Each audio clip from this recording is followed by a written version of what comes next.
So day four came. The railroad finally started coming up and down the tracks when I guess everybody was getting word that it was going to be an extended lack of power. We had water, blessedly we had water, because Bear Water Company had the foresight years ago to install a large generator at the well, so we all had water. That wasn't the problem. But it could have very well been. We still stocked up on water before the hurricane because nobody knew. Nobody knew they'd made that preparation until we heard it running out there. Day four, the whine of generators began also. You started hearing them all over the place, and the peaceful situation that existed was quickly eroded away. It was like being on a campground where everybody's RV had a generator running. It was just an awful thing. But we were running on solar power there. One of the really cool things that happened, okay, everybody had fired up their generators that day. There was still no gas anywhere. The generators were only going to last so long. But on day four, that was the day I decided that, well, the lights are not going to come on for a while, so let's see about running power. I hooked another deep cycle battery up, so I had 3 batteries going total. I had 2 that were being swapped out to recharge to carry down to tranquil times, and I had 1 that kept everything going at the camper, continuously.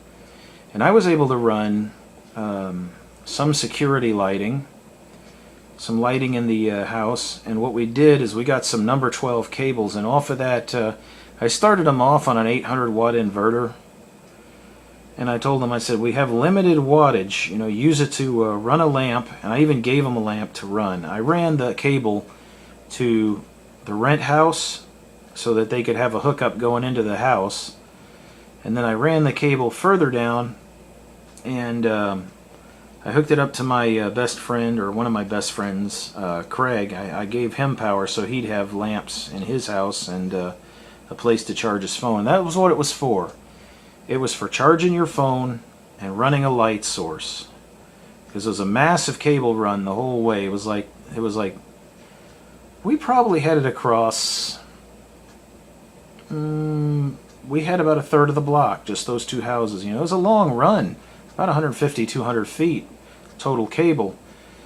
And I told him, I said, the power is limited. It's a limited power reserve, and just use it for that purpose.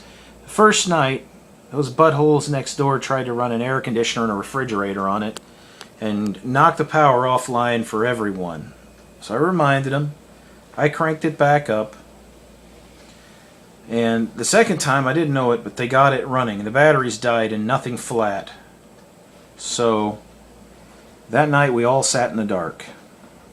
So what I did the next day is I had a little 150 watt cigarette lighter type inverter, and I took both of them. Craig wasn't causing the trouble. It was the people in the rent house. They just cannot follow instructions. So I took all of them, since they were all on that same line. I took them off and I put them on that little 150 watt inverter, which is enough to run a light, and it's enough to run a couple of cell chargers. And lo and behold, the minute the lights came on, they kept trying to start that damn refrigerator up, and it kept cutting off on them. And finally they got the message that they weren't going to get any beyond what I was giving them. So power output stabilized. They had a light, they had a cell charger. Craig had a light, he had a cell charger. I had 800 watts of usable power on my place because I knew how to regulate electrical use to keep the battery up.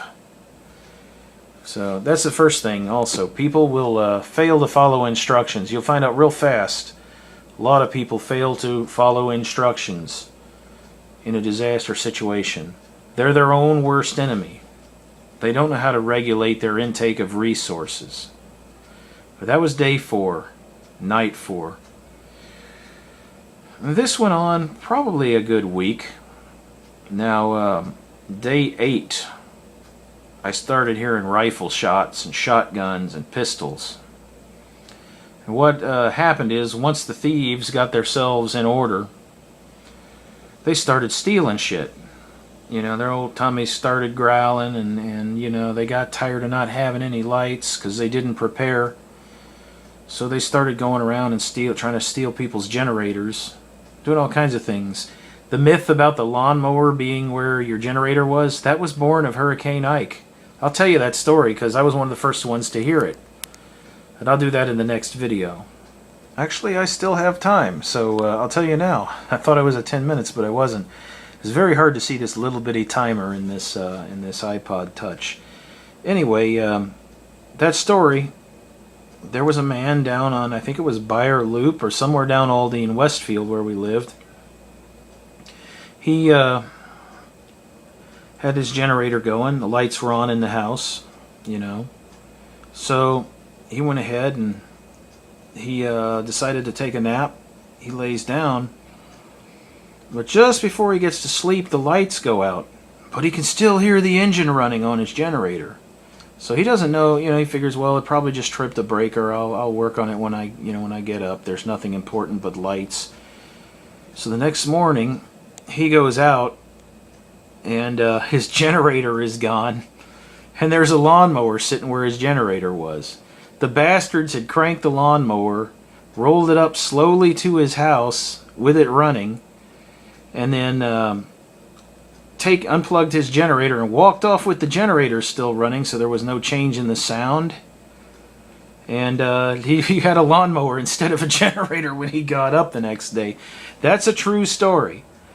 I was probably the second or third person that heard that, and it was somebody came up the street and told us that, you know. But yeah, it started getting weird after about 8 days, man. You started hearing pistols going off, and you started hearing stories of theft and some looting and whatnot.